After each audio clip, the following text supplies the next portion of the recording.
How to fix a broken zipper on your duffel bag.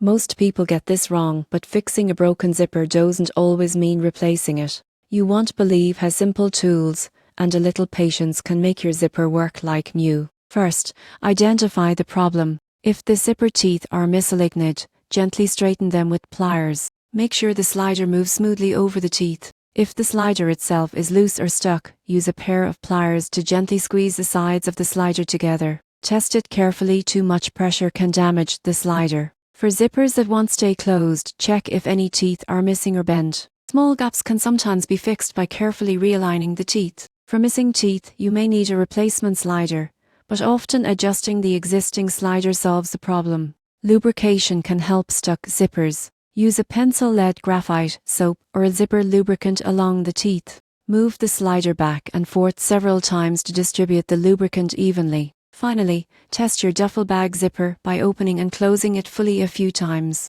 Make minor adjustments if necessary and avoid forcing it to prevent further damage. In conclusion, fixing a broken duffel bag zipper involves identifying the issue, realigning teeth, adjusting or replacing the slider, and applying lubrication. With these steps, your bag is ready for travel without spending money on a new zipper.